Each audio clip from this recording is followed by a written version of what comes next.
hubungan yang toksik. Nah, ini yang sering sekali ditanyakan ini. Gimana Pak menghadapi hubungan yang toksik? Hubungan yang tidak sehat, merusak, merugikan, menjatuhkan kesejahteraan emosi dan mental kita. Kita lihat ya, ciri-cirinya dulu. Seperti apa sih hubungan yang tidak sehat itu?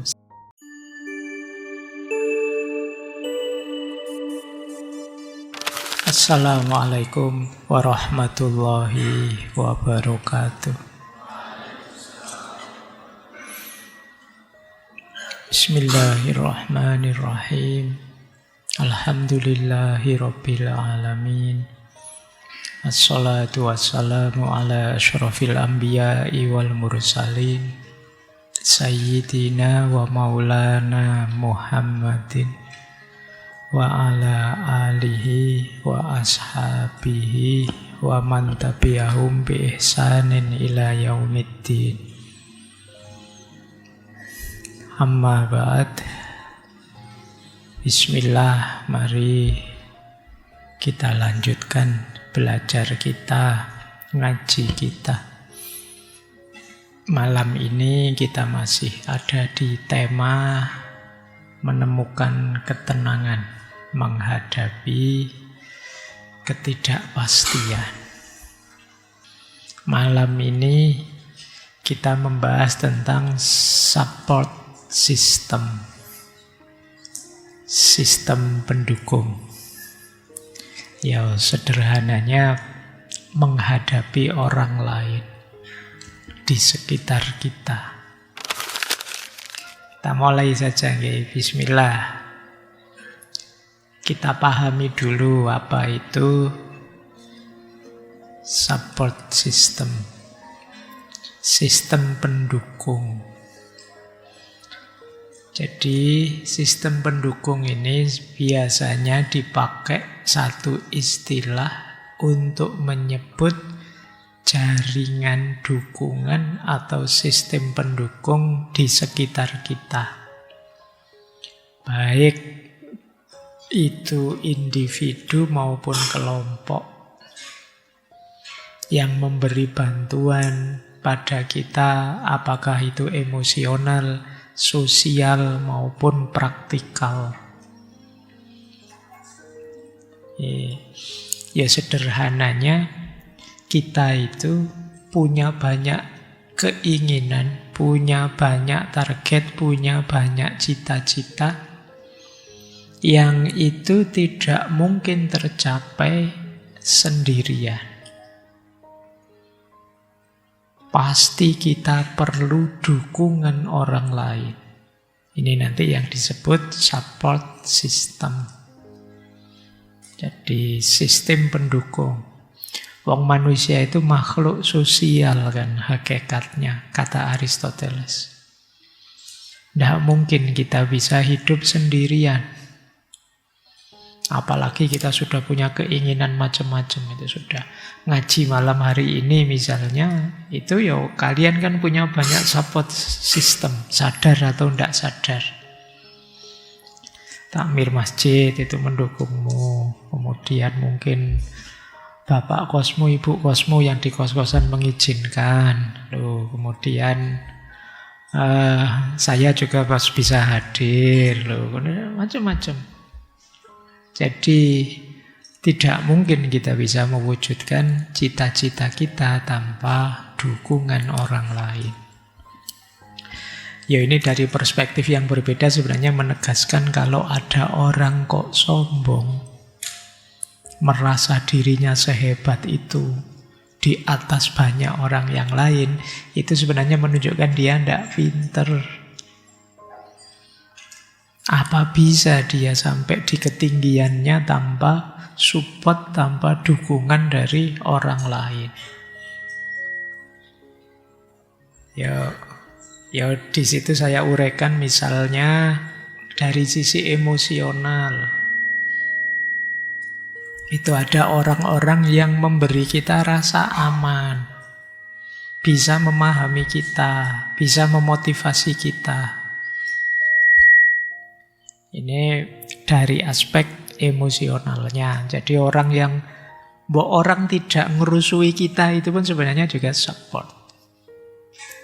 Jadi orang yang bisa memahami yang kita lakukan, bisa menerima. Nanti kalau kita salah bisa memaafkan kita, hatinya luas menerima kita.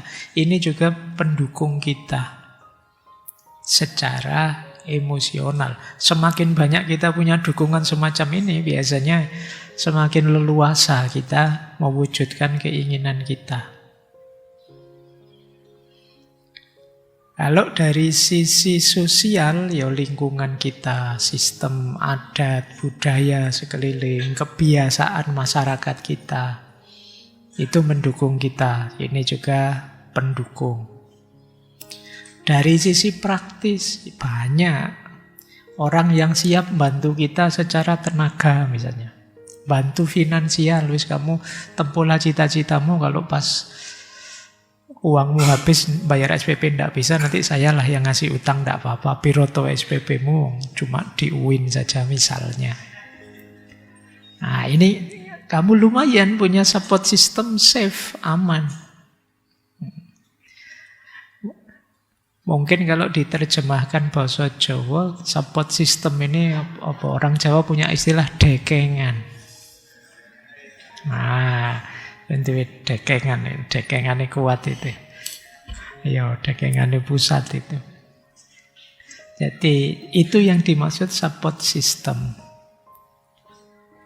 Nah, membuat kita kuat, membuat kita tangguh. Kalau minggu pertama kemarin kita membahas resiliensi, daya tahan kita menghadapi masalah, yang banyak nanti membuat kita jadi lebih resilient itu support system ini. Kita merasa tidak sendirian, ada yang mendukung.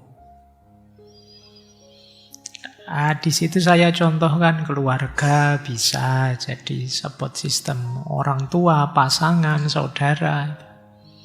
Ya meskipun tidak selalu, tapi bisa. Hidup ini kadang seunik itu. Ada kalanya malah yang keluarga tidak support, tapi justru teman yang jauh malah support kita. Kadang-kadang begitu. Itu uniknya hidup. Makanya kita belajar agak banyak tentang support system ini. Teman dekat malah cuek saja, tapi teman yang baru kenal kadang malah perhatian. Bisa begitu. Komunitas-komunitas, kelompok belajar, komunitas daerahmu, dan lain sebagainya. Termasuk support system itu tenaga profesional, psikolog, mentor, dokter, kiai, ulama, itu juga termasuk support system. Jadi, ya dengan adanya ahli-ahli ini, kamu kalau perlu apa-apa, butuh apa-apa, tahu jujuk kemana. Harus tanya kemana. Kalau tentang agama, ya tanya ke ustadz yang kamu percaya, dan ustadznya ada dan siap jawab pertanyaanmu. Kalau kamu sakit, ya ke dokter. Kalau yang sakit jiwanya ke psikolog, psikolognya ada dan siap melayanimu. Ini namanya support system. Sistem pendukung hidupmu. Mulai dihitung ya nanti, kalian tujuanmu apa, kemudian sudah punya ndak sistem pendukung.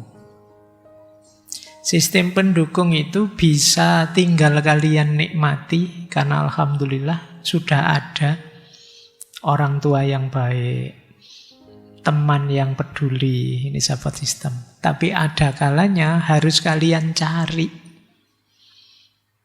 Mana ya di antara temanku sebanyak ini yang patut jadi support sistemnya, yang bisa mendukung saya dengan dekat. Nah, ini harus dicari dulu. Di antara sebanyak ini family, keluarga. Kalau keluarga sana agak cuek, keluarga sini lebih peduli, mendukung. Tapi ini milih. Jadi ada kalanya tinggal kalian nikmati, ada kalanya kalian harus milih dulu. Ada kalanya bahkan harus kalian buat, kalian bentuk.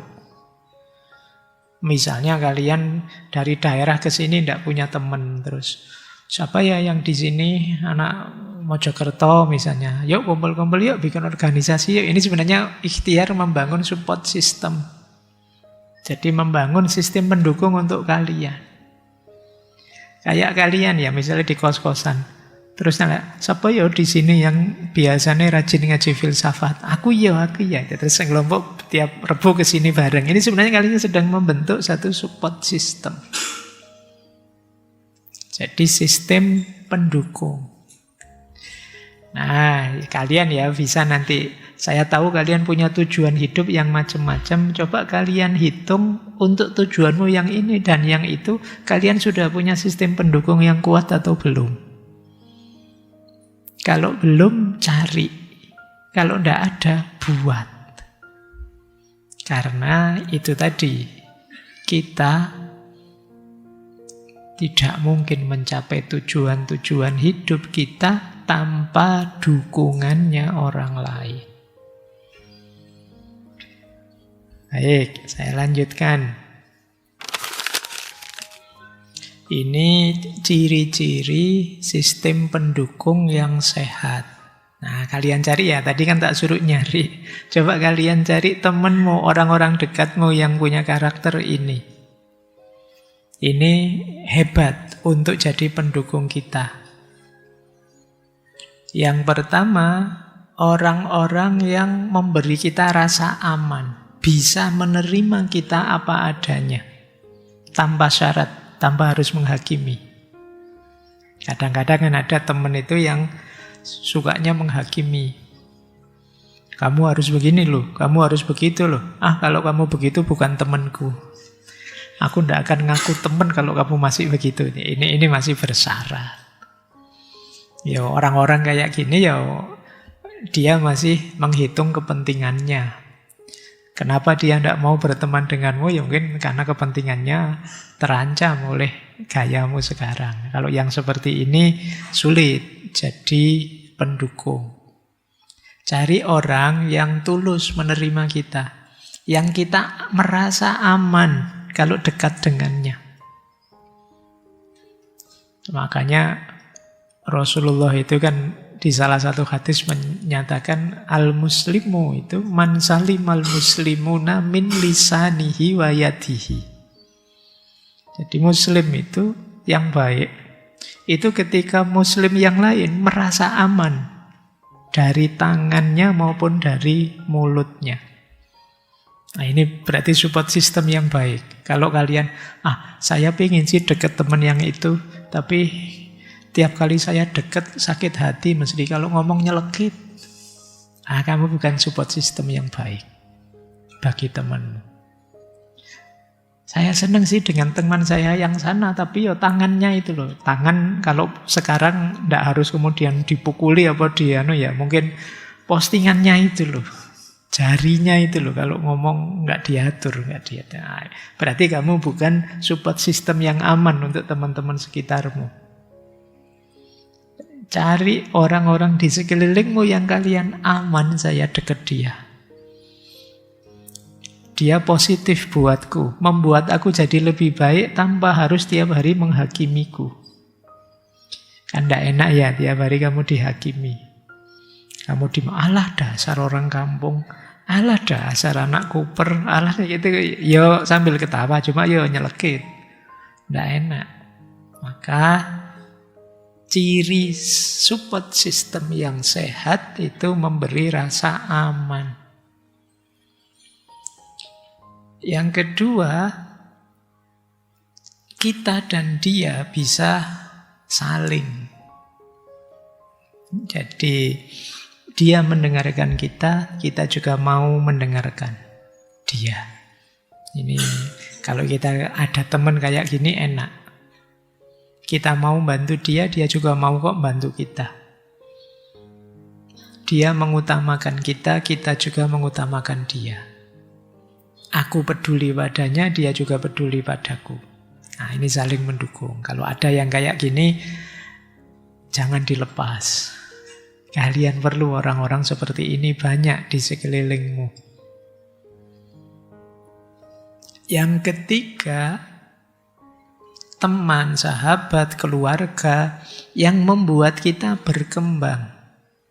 Nah, ini mulai hati-hati ya. Karena ada yang kita rasanya dekat sekali dengan dia, tapi kalau di dekat dia kita tidak berkembang. Kita tergantung padanya saja. Ini sistem pendukung yang tidak bagus.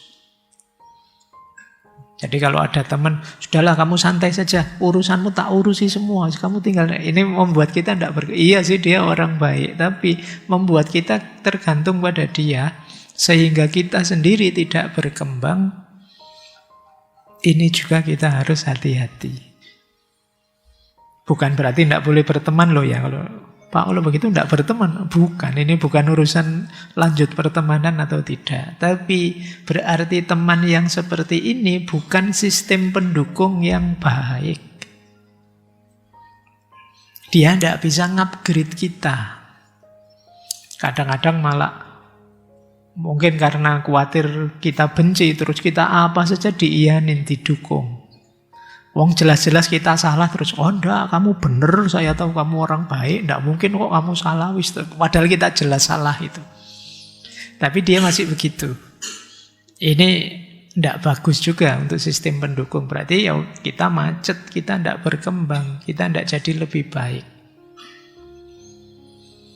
Ya meskipun saya tahu kalian kan seneng kalau ada teman kayak gini. Kita salah-salah ya dibenarkan saja. Padahal kalau dia memang sistem pendukung yang baik, cara dia mendukung kita antara lain ya tetap kalau kita salah diingatkan. Justru ini teman yang baik. Jadi bukan teman yang membiarkan kita melakukan apa saja, suka-suka kita. Berarti tidak memenuhi syarat yang ketiga, mendorong kemandirian. Yang keempat, terbuka dalam komunikasi. Jadi jujur, tulus, tidak manipulatif, hanya untuk menyenangkan kita atau manas-manasi kita. Komunikasinya enak, diajak ngomong nyambung. Kan banyak kalau kita punya teman, kalau diajak ngomong sebenarnya nyambung tapi pura-pura tidak nyambung. Males sih diajak ngomong, dia kalau ngomong itu berarti tidak jadi support system yang baik. Tapi cari teman yang diajak komunikasi enak. Dan yang kelima, menumbuhkan energi positif. Kalau kita setelah berinteraksi dengan dia, itu tambah semangat hidup, tambah gembira, tambah optimis, tidak sebaliknya. Kalau saya habis ketemu temen itu, wah capeknya luar biasa, lelah aku ngeladeni apa maunya, nuruti apa keinginannya kita, terus jadi kecapean. Ini berarti tidak membawa pada energi yang positif. Cari teman yang membawa energi positif. Setiap kali habis ketemu dia, tambah semangat saya melakukan ini, itu kebaikan. Ini berarti sistem pendukung yang baik. Ya, mulai dicek keluarga, teman, sahabat, coba diklasifikasi mana yang membawamu ke support system yang sehat ini.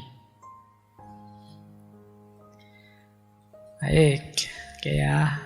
Nanti kalian kalau punya banyak sistem pendukung dengan ciri ini, akan lebih mudah. Dekenganmu kuat berarti untuk mencapai kesuksesanmu. Lanjut. Kalau ini manfaatnya, ini saya baca cepat ya. Kalian kan sudah percaya sampai detik ini bahwa support system itu penting kan gitu ya. Saya bacakan apa sih manfaatnya support system ini. Yang pertama, mengurangi stres dan kecemasan. Jadi teman kita itu yang mendukung kita itu meringankan beban, bukan nambah beban. Kan kadang-kadang ada teman itu yang Isinya malah nambah beban. Kita sudah khawatir tambah ditakut-takuti. Kita sedih, wah nilai saya jatuh. Oh hati-hati kalau kamu nanti sampai semester sekian ke DO kamu. Oh apalagi sekarang itu. Kita tambah susah. Masalah sudah banyak. Dia malah nambah-nambahi stres.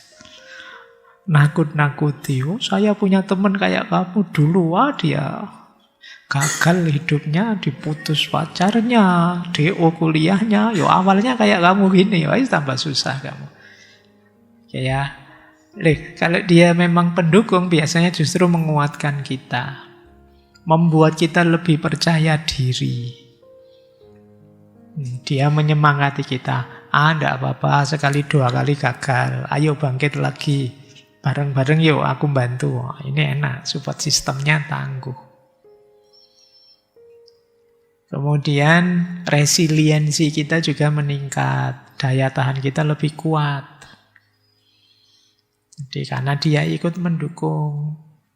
Kemudian kita tidak lagi kesepian, tidak lagi terisolasi. Apalagi dalam situasi sedih, masalah, drop. Itu kan paling mengerikan kalau kita merasa sendirian.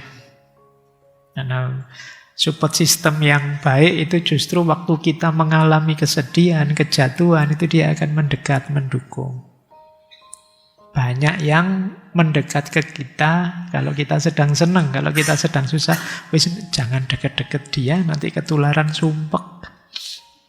Ini bukan sistem support yang baik. Sistem pendukung yang baik ya membuat kita merasa tidak sendirian. Bahwa sejatuh apapun aku, akan selalu ada dia yang siap menemaniku. Ini sistem pendukungmu kuat. Tapi kalau tidak, ya tidak. Mendorong pertumbuhan pribadimu. Jadi kalian tambah baik, kualitasmu tambah meningkat, dan seterusnya. Secara sosial juga membuat kita tambah erat. Kerukunan, kebersamaan tambah kuat.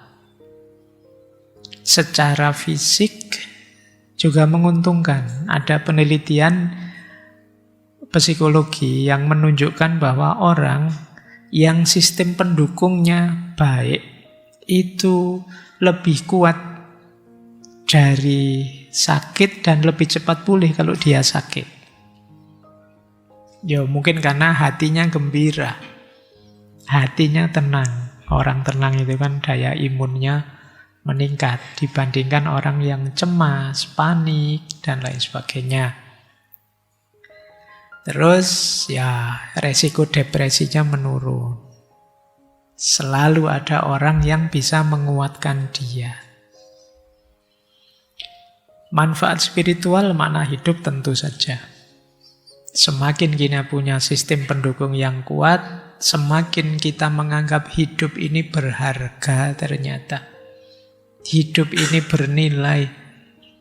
Saya tidak putus asa dengan manusia, tidak putus asa dengan kehidupan ini. Masih banyak orang baik ternyata. Ini membuat kita lebih bersyukur secara spiritual. Baik, semoga sampai di sini teman-teman paham ya tentang yang dimaksud support system. Support system yang tidak sehat. Ini yang sering kita sebut toxic relationship. Hubungan yang toksik. Nah, ini yang sering sekali ditanyakan ini. Gimana Pak menghadapi hubungan yang toksik? Hubungan yang tidak sehat, merusak, merugikan, menjatuhkan kesejahteraan emosi dan mental kita. Kita lihat ya ciri-cirinya dulu. Seperti apa sih hubungan yang tidak sehat itu? Sistem yang tidak sehat. Tentu saja tidak bisa jadi dekengan kita. Tidak bisa mendukung kita. Yang pertama, yang posesif, ingin mengontrol berlebihan. Kalau kita punya teman, mungkin juga punya keluarga yang terlalu mengontrol kita sehingga kita tidak bebas mengekspresikan apa kemauan kita. Ini yang harus kita lakukan. Itu harus tidak boleh. Ini toksik. Loh, apa tidak boleh Pak? Wong itu orang tua kita, wong itu. Sebenarnya boleh saja sih, tapi tidak dengan cara memaksa. Kalau ada komunikasi yang baik, memahamkan dulu, dan lain sebagainya. Tidak dengan menggunakan power untuk mengontrol dan memaksa. Kalau kamu masih mau jadi pasanganku, harus begini, harus begitu. Nah, sering begitu ya. Kalau kamu jadi temanku, syaratnya ini. Kalau enggak itu enggak. Nah, itu ya termasuk yang tidak sehat. Yang kedua, kurang percaya. Isinya curiga. Nuduh tanpa alasan. Memata-matai. Ya, pasti tadi kamu begini ya. Nah, itu kemungkinan toksik sudah. Curiga terus. Kadang-kadang malah memfitnah bahkan. Ini toksik. Hati-hati boleh, tapi kalau orang dicurigai itu kan tidak enak. Bayangkan kamu pulang, kamu padahal rajin kuliah, tapi begitu di rumah, kamu sering bolos ya di kampus, nilaimu kok jelek. Nah, itu kan loro hati kamu. Dicurigai tidak enak. Oke, sekedar orang minta klarifikasi tidak masalah, tapi kalau kamu dituduh, apalagi dimata-matai terus. Bayangkan kalian tiap malam misalnya ditelepon siapalah saudaramu apa pasanganmu. Di mana? Belajar enggak? Jangan-jangan nongkrong di kafe ini. Kalau tiap hari begitu ya jengkel kan kalian. Tidak dipercaya itu enggak enak. Terus manipulasi emosi. Nah, ini juga.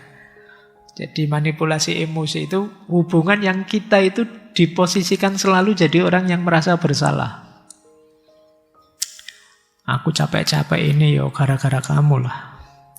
Coba kamu tidak begitu, aku tidak akan senang. Itu loh. Kita jadinya kayak orang salah besar terus. Kita jadi orang yang negatif terus.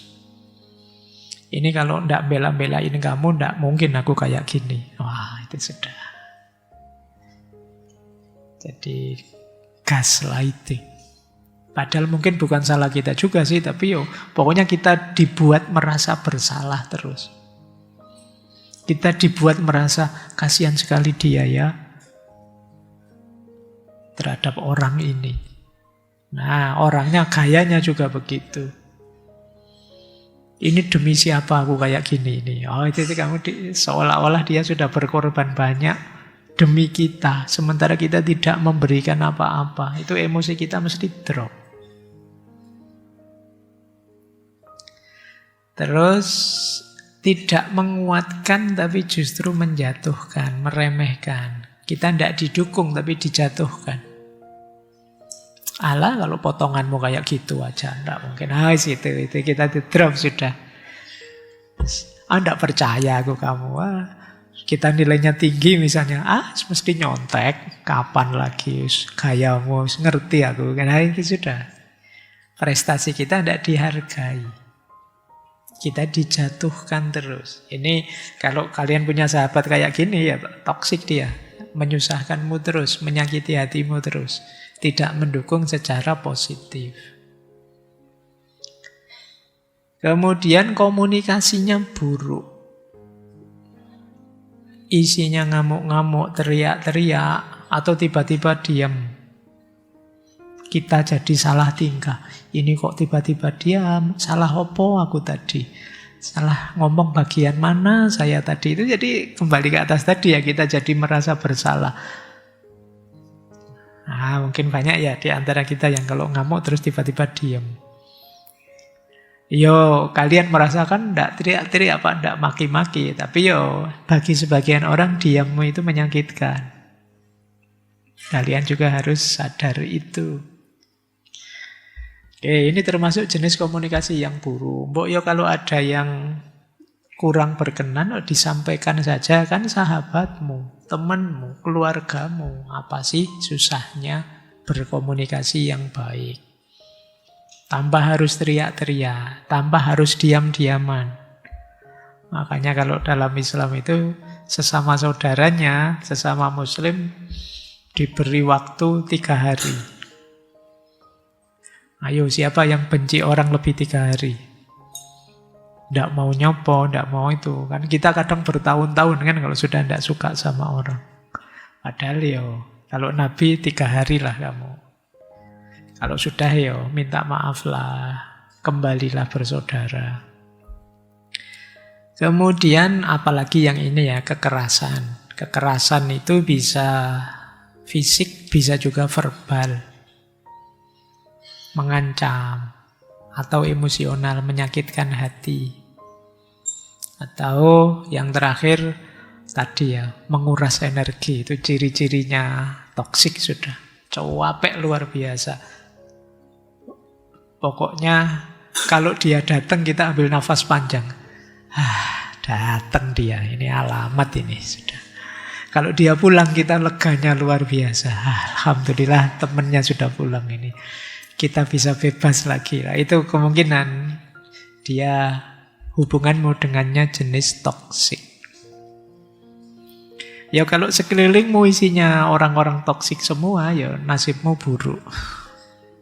Kamu kecapean tiap hari, stres, cemas, depresi tiap hari.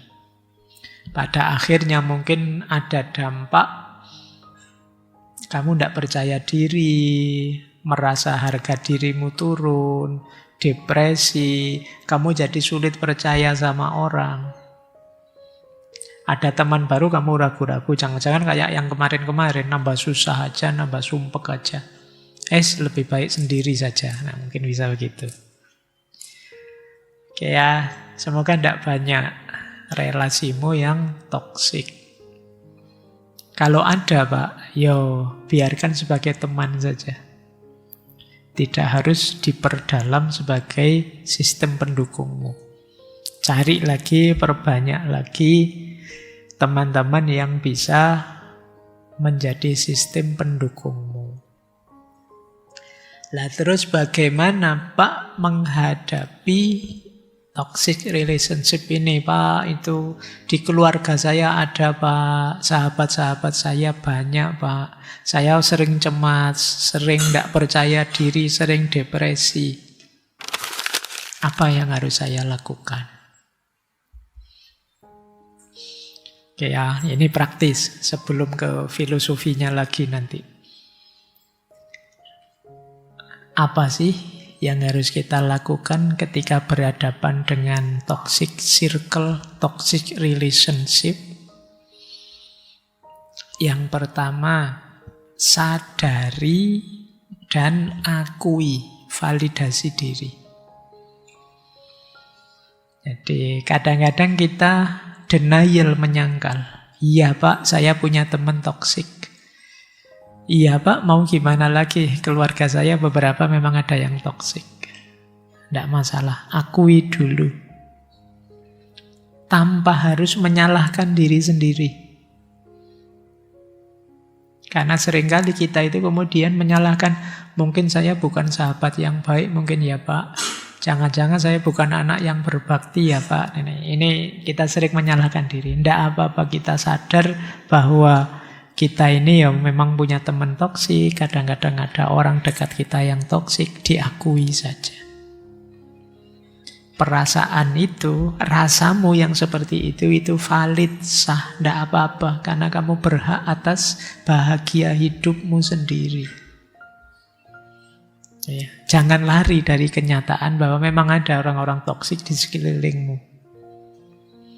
Karena kadang-kadang banyak orang yang melemparkan kesalahan terus ke dirinya sendiri.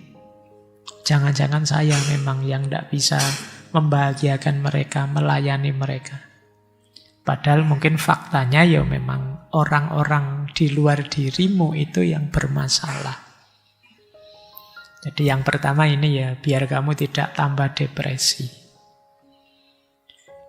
Yang kedua, untuk meminimalisir sakitmu dan pengaruh negatif dari mereka, tetapkan batas. Tetapkan batas itu contohnya begini. Kalau saya teman yang ini, sudahlah ngomong umum-umum sajalah, enggak usah ngomong tentang tema-tema ini. Sensitif, nanti dia mesti nyelekit selanjutnya. Nanti dia mesti menyakitkan kalau komen. Jadi ini namanya menetapkan batas. Tadi kan saya minta, yo tetap berteman lah, tapi enggak harus sedalam itu. Yo pokoknya ketemu yo tanya, say hello, terus tanya hawanya kok panas ya, kapan ya musim hujan, terus ngono wae, bahas cuaca, bahas terus kamu pura-pura jadi peramal cuaca, itu musim hujan ya, kapan gerhana lagi ya, wis bahas gitu aja. Nggak usah bahas yang sensitif-sensitif sudah. Jadi nggak usah tanya kapan lulus, kapan nikah, kapan hasil. Bangun batas yang kalian bisa, biar tidak mengarah ke sana. Kemudian kalau ada percakapan-percakapan yang mengarah ke situ, jawab singkat saja, biar ganti temanya cepat. Jadi, kapan nikah? Tidak tahu, insya Allah kalau Allah mengizinkan ketemu jodohnya ya, ngono wae wis, terus selesai.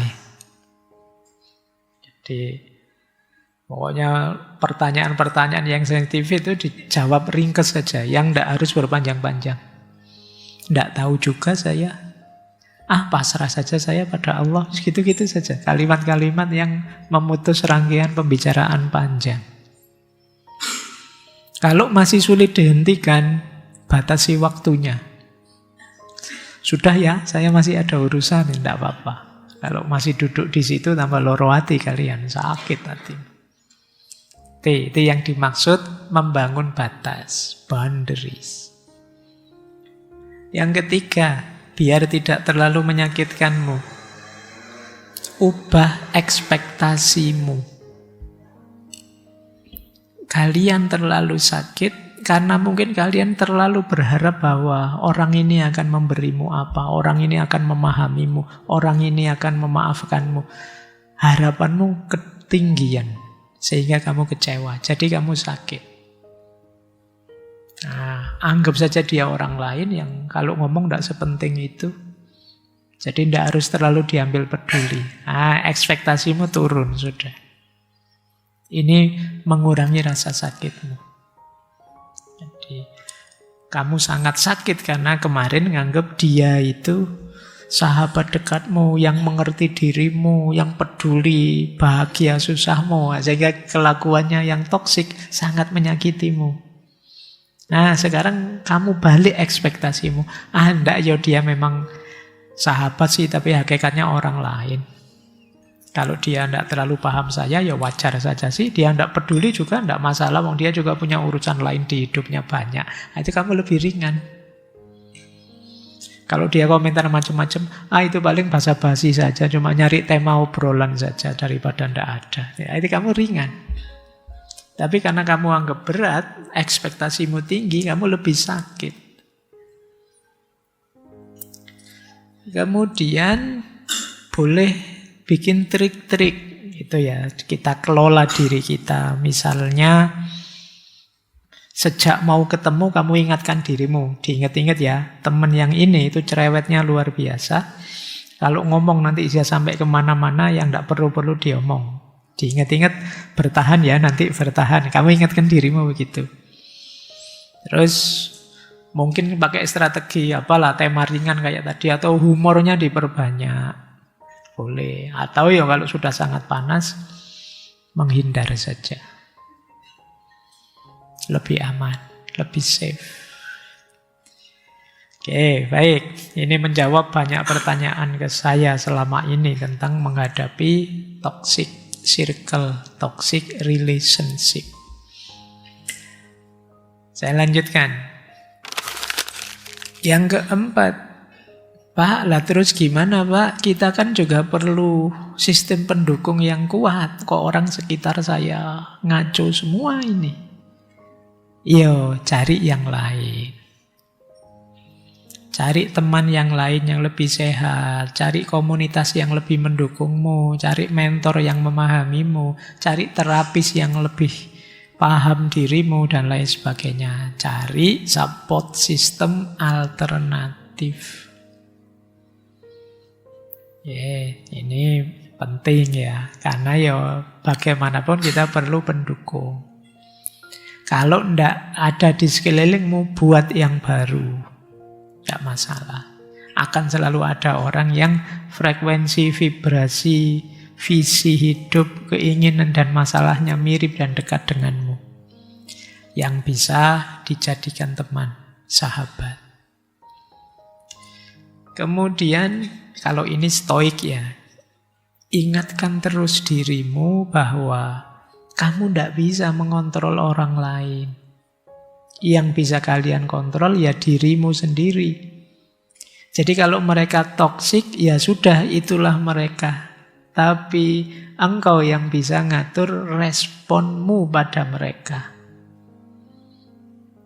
Jadi kan kalau kata Marcus Aurelius itu kan, kalau ada orang menyakitimu, itu engkau juga punya andil salah. Salahmu di mana? Kok kamu mau disakiti?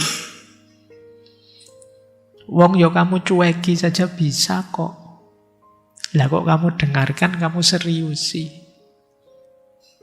Jadi orang lain maki-maki kamu, itulah situasinya dia, kondisi dia. Kamu tidak kuasa pada dia, wong dia pribadi yang tersendiri. Tapi responmu terhadap maki-makinya dia, itu dalam kuasamu. Kamu dengarkan terus kamu jadi marah balik, atau kamu cueki dan kamu tidak peduli, itu kan kamu kuasa ngatur dirimu. Jadi dia ngomong apa saja panjang lebar, yo. Kalau bahasa saya dulu di kampung, wis dianggap koyo kaset rusak ngono wae. Jadi kayak kaset rusak itu kan dia nggak karu-karuan ngomongnya, tapi ya nggak bisa didengerin, biar sajalah. Anggap saja hiburan gitu saja. Itu kan bisa. Ya kita juga sih terlalu, kalau bahasa hari ini terlalu baper. Kenapa diambil serius? Wong kita cueki saja bisa. Jadi kita yang bisa ngatur respon kita. Ngapain energi kita investasikan sebanyak itu ke dia yang menyakiti kita? Ayo kita investasikan ke hal yang lebih positif. Pekerjaan kita, hobi kita, spiritualitas kita. Daripada dengerin kata-katamu, mending aku ngaji misalnya.